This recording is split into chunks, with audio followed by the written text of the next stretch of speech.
Great. Thanks, Pankaj, for having me over. The famous quote that I like about the current talent market is even if you are not changing your job, the job you are doing is changing. Can you repeat it again? I would like to hear it out. Very right, very right. Even if you are not changing your job, the job you are doing is changing. So, right now we are in ISBR. If you look at how MBA students were taught 5 years ago to how they are being taught now, very different. So, a professor here has to change. Similarly, even in corporate, anyone who is doing a job, they cannot be doing it the same way. True. So, one needs to constantly learn, develop their skills. The shelf life of skills is becoming shorter and shorter. Earlier, we used to quote, the top 20 companies 30 years ago are not in the list right now. In similar vein, now the top skills of 30 years ago are not at all top skills now. Those skills are taken over by AI, will be taken over by AI. We need higher order skills. So, constant learning and development, constantly questioning yourself. And one question that I would ask everyone to reflect on, because I've seen leaders, getting into their roles, spend few years, and then get comfortable in those roles. The question I ask them to reflect on is, if there was a successor to you, what would he do differently?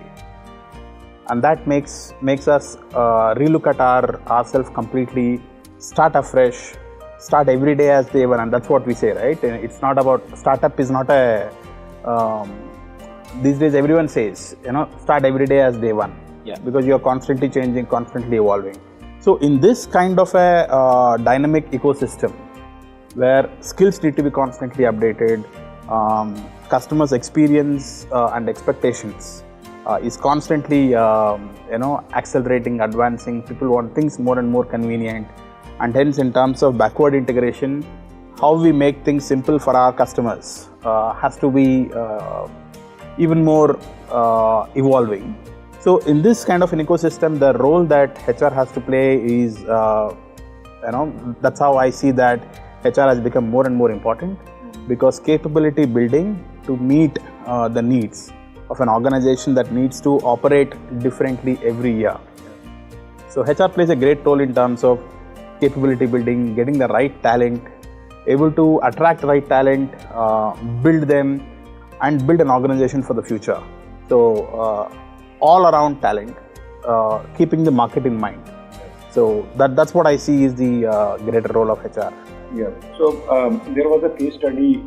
It's a Harvard case study which says that many students, those are studying in even the engineering colleges, right? So in the entire startup world, they start beginning something of their own from the first year, second year, and the third year probably they take drop out.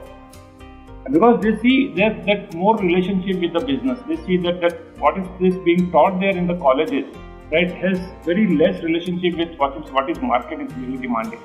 So to meet this gap, what education institute, maybe the engineering institutes or the management institute needs to take that change. So Dr. Manish, you can throw some light on this, that how someone can be the industry focused here, right? So once the student is ready after his course or her course, he'll be ready for the market. And any organization or big corporate is happy to have that person in the team. Yeah, I'm thankful to what he said, that if there you change the job or no, but the skill sets are changing.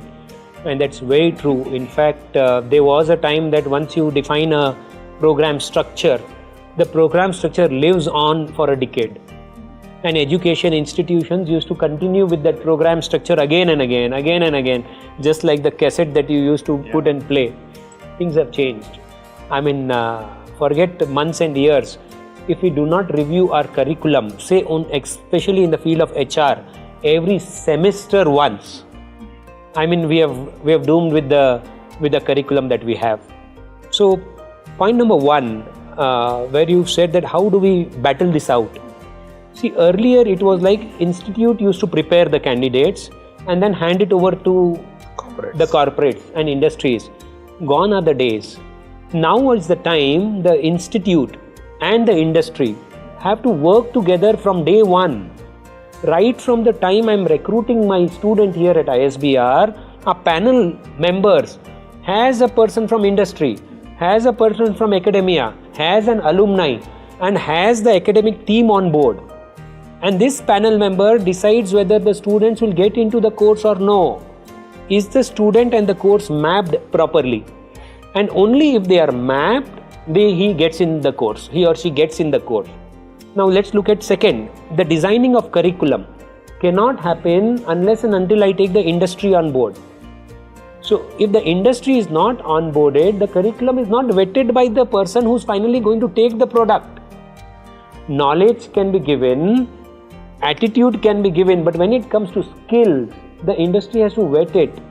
That भैया ये बच्चा हमारे इस position के लिए fit होगा. So what we have done is we have divided our whole curriculum into such that the skills part of it is vetted by the industry. Yeah, interesting you say that. Sorry to interrupt there. I have been approached by a couple of universities